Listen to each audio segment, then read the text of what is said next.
शामदी नाज़रीन, मेरा नाम है वकास इब्राना। मुझे देख पा रहे हैं मेरे यूट्यूब चैनल पर। इमरान खान साहब की आंख का जो दूसरा उनको इंजेक्शन लगना था, उसके लिए उनको कल रात पिम्स हॉस्पिटल लाया गया। और जब वो वहाँ पहुंचे तो वहाँ पर खबरें फैल गई कि कोई हाई सिक्योरिटी यहाँ पर बंदा जो है उसको लाया गया है। सिक्योरिटी के गैर मामूली वहाँ पर मामला थे। तो उसके बाद तहरीक इंसाफ के कुछ रिपोर्टर्स, कुछ सपोर्टर्स वहाँ पर पहुंच गए और उन्होंने कुछ वीडियोस बनाई। ये आप वीडियो देख पा रहे हैं, ये दरअसल पिम्स से वापसी की वीडियोस हैं। और उन्होंने एक गाड़ी को आइडेंटिफाई किया कि जी इस गाड़ी में इमरान खान साहब मौजूद थे। अब अल्लाह बेहतर जानता है कि मौजूद थे या नहीं थे, क्योंकि जो शीशे थे वो बिल्कुल काले थे और ये हिसाब लगाना कि वो इसके अंदर थे या नहीं थे, ये बड़ा मुश्किल काम है। जो एग्जीक्यूटिव डायरेक्टर पिम्स की तरफ से प्रेस रिलीज जारी की गई, उसमें बताया गया कि इमरान खान साहब को लेकर आया गया था और उनको दूसरी डोज दी है एंटी VEGF इंट्राविट्रियल इंजेक्शन की। और उन्होंने बताया कि बोर्ड स्पेशलिस्ट के एक बोर्ड ने, जिसमें कि कंसल्टेंट कार्डियोलॉजिस्ट था उस और ECG भी की इनकी, जो कि नॉर्मल आई, एक फिजिशियन भी था और उनको क्लिनिकली स्टेबल पाया गया। मतलब ये ऑपरेशन, ये प्रोसीजर करने से पहले उनका फिजिकल चेकअप वगैरह किया गया और उन्होंने उनका कंसेंट लेने के बाद आमादगी जब इमरान खान साहब ने जाहिर की और उनको मॉनिटरिंग के और प्रिकॉशनरी मेजर्स लेकर जो प्रोटोकॉल्स होते हैं उनको ऑपरेशन थिएटर में ले जाया गया और वहाँ पर उनको दूसरा जो डोज थी, दूसरा जो इंजेक्शन था, वो इंजेक्शन लगाया गया। इसमें पिम्स के सर्जन और अल शिफा आई हॉस्पिटल के सर्जन जो थे वो मौजूद थे। उन्होंने ये किया। वो जब वो वहाँ मौजूद थे और उनके जो सारे वाइटल्स थे वो स्टेबल रहे, कोई इशू नहीं हुआ। सो ये वो वाला मामला वहाँ पर हो चुका था कल रात को और जो उनका इलाज था वो हो गया। इसके बाद जो वजीर कानून है, उन्होंने आज़म नज़ीर तारड़ साहब ने ये कहा है कि देखें जी, जेल मैनुअल के हिसाब से इसमें कुछ नहीं लिखा हुआ कि जी आपने जो कैदी है उसकी मर्जी की जगह पर इलाज करवाना है, ऐसी कोई बात नहीं वहाँ पर मेंशन। तो हमने जो बेस्ट पॉसिबल इलाज है वो उनका हम करा रहे हैं और उनकी जो आंख है वो बेहतर हो रही है और वो मामला बेहतरी से आगे बढ़ रहे हैं। तो ये हुकूमत की तरफ से बयान आया है। आपको पता है कि आज अलीमा खान और नूरीन खान और उज़मा खान वो मौजूद थी अडयाला के बाहर, गेन वो मुलाकात के लिए आई थी, फिर उन्होंने धरना दे दिया, इफ्तारी भी वहीं पर की, लेकिन उनकी मुलाकात नहीं करवाई गई। इस दौरान नूरीन खान गिर गई। ये आप देख सकते हैं कि वो क्रॉस कर रही थी और वो उस पिट में गिर गई। लेकिन जो उनको इतनी चोट नहीं आई, वो जो उनके साथ थी बेचारी, एक वर्कर सदफ अब्बासी इनका नाम बताया जाता है, वो बेचारी, ये आप देखें, बहुत शदीद किस्म की उनके चेहरे पे चोट लगी है और बहुत बुरी तरीके से वो गिरी हैं।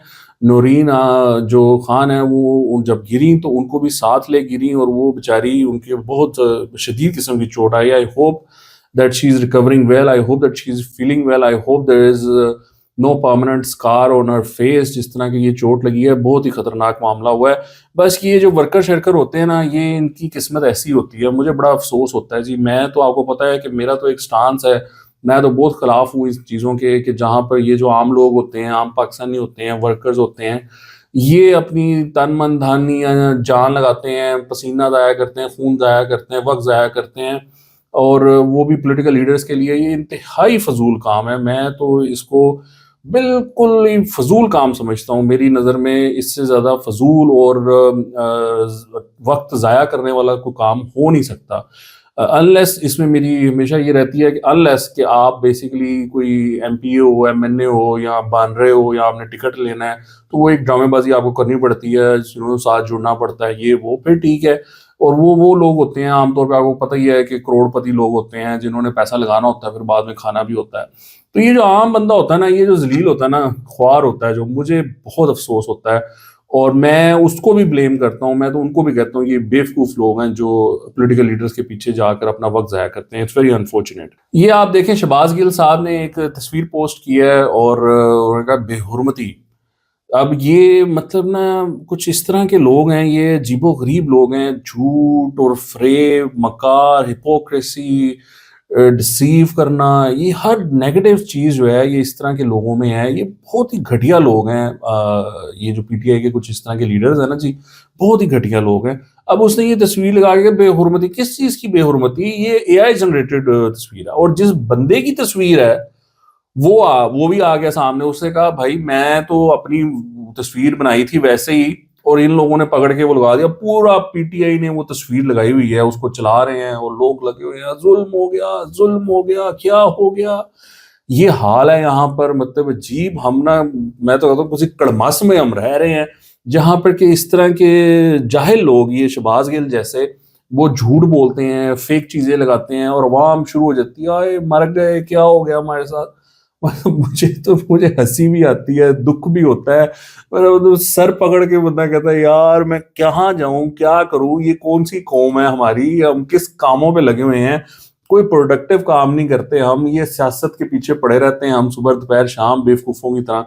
सो यू नो, बट अब क्या करें, ये सोशल मीडिया का दौर है और इस तरह की ये चीजें जो है वो चलती हैं।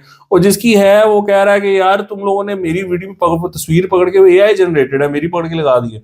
तो बहरहाल ये इस तरह के ये मामले करते हैं। और अब आप खुद ही सोचें कि भाई ने वीलॉग भी शुरू किया हुआ है इसने, और वो वीलॉग में बैठ के बड़ा मोतबर बन के ना खबरें देता है, मतलब जो मोतबर का कोई इसके पास पास से भी नहीं गुजरा। ये मतलब ऐसा बंदा है कि आपका जो lowest to lowest to lowest तबका होगा, जो इंतहाई गलीज लोग होंगे, उनसे भी ये नीचे है शहबाज गिल। वो मोतबर बन के खबरें दे रहा होता है, मेरी खबर आ गई है, मैंने पता करा लिया है। ये मतलब झूठ बोलते हैं सुबह दोपहर शाम, और वो बड़े मोतबर बन रहे होते हैं। बहरहाल ये आप देखेंगे कि किस तरह ये लोगों को बेवकूफ बनाते हैं इस तरह की तस्वीरें और इस तरह की खबरें शेयर करके। वो दूसरी तरफ वो सुहेल अफरीदी साहब हैं, वो अपना चूरन और मंजन बेचने लगे हुए हैं। वो कहते हैं कि जी इमरान खान रिहाई फोर्स लाखों अफराद पर मुश्तमिल होगी, जिसमें तमाम विंग्स शामिल होंगे। लो, वो अपनी पार्टी बनाने चल पड़ा। तो वो अब पार्टी जो है वो कह रही है कि काका इधर आ, कौन सी रिहाई फोर्स, तुम कौन होते हो बनाने वाले रिहाई फोर्स। ये पार्टी बना सकती है, सेक्रेटरी जनरल इसका अलाउ कर सकते हैं, या चेयरमैन अलाउ कर सकता है कि तुम चीफ मिनिस्टर हो, तुम कैसे बना सकते हो। वो उनका अलग फटा पड़ा हुआ है। लेकिन ये बननी नहीं है, ये वो मामला नहीं है, ये सिर्फ ट्रक की बत्ती है। क्योंकि वो वहां से इस्लामाबाद से धरना उठाना था, उन्होंने बैठ के सोचा कि क्या करें, किस तरह उठाए। वो उठने से पहले उन्होंने एक नया लॉलीपॉप दे दिया। और वो तहरीक इंसाफ के सपोर्टर वोटर भी ऐसे हैं कि वो भी शुरू हो जाते हैं, शहजादा और हाई फोर्स बनाने लगा है। वो ऐसी बस लॉलीपॉप है, ट्रक की बत्ती है, उसने उसके पीछे लगा दिया है। अब वो चल रहा है उस पर मामला, जी हाई फोर्स है, हाई फोर्स है, हाई फोर्स क्या है, हाई फोर्स तो ना उसने बनानी है, ना उससे बननी है, ना उसे कुछ होना है, ऐसी बस बातें। और वो सारा मामला चल रहा है। अब उसने एक वो, चूंकि इस पे प्रेशर आया हुआ सुहेल अफरीदी पे कि ये तो अलीमीन गंडापुर से भी निकम्मा निकला। इनको बड़ी उम्मीद थी सुहेल अफरीदी से, इनका ख्याल था कि ये आएगा तो पता नहीं क्या कर देगा, यहाँ पर हमला कर देगा इस्लामाबाद पे और इसने अन्नी मचा देनी है। तो वो हुआ कुछ नहीं। तो अब वो कहते हैं यार ये तो अपना अलीमीन गंडापुर इससे बेहतर था। और वो अलीमीन गंडापुर ने भी बड़ी जबरदस्त एंट्री मारी। जो धरना था इस्लामाबाद में, वो आया है, उसने इतनी मीडिया कवरेज ली है, उसने हिला के रख दिया सबको। तो वो अब इस बेचारे को अपनी टेंशन पड़ी हुई है कि मैं वजीर आला रहना है कि नहीं रहना, क्या मसला है। तो उसने एक जगह खड़े होकर कह दिया कि जी हमारी असल लड़ाई मिलिट्री एस्टेब्लिशमेंट से है। अब वहाँ इसके सूबे में तालिबान जो है वो बंदे मार रहे हैं और शहीद हो रहे हैं लोग, हमारे हमारे सिक्योरिटी फोर्सेस के लोग शहीद हो रहे हैं। एम्बुलेंसेस पे वो अब हमले शुरू कर दिए उन लोगों ने। और ये साहब जो हैं, ये कभी इस्लामाबाद बैठे होते हैं, आज फिर ये इस्लामाबाद पहुंचे हुए थे और सुप्रीम कोर्ट के बाहर इन्होंने कोई कार्रवाई डाली हुई थी। और वो बातें करते हैं हमारी असल लड़ाई मिलिट्री एस्टेब्लिशमेंट से है।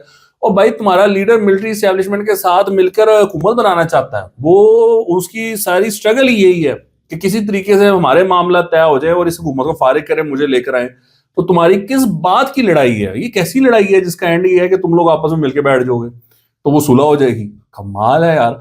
अच्छा, वो बस लोगों को बेवकूफ बनाते हैं। उसने बयान दे दिया, अब वो लोग कहते हैं अच्छा यार ये खड़ा है, ये इमरान के साथ खड़ा है। हालांकि I mean it's just stupid to think कि कोई इस तरह का मामला है। बहरहाल ये इस तरह की अब चीजें चल रही हैं और ये अपडेट्स हैं जी आपके लिए। अभी तक के लिए इतना ही। आपके देखने का बहुत शुक्रिया। खुदा हाफिज।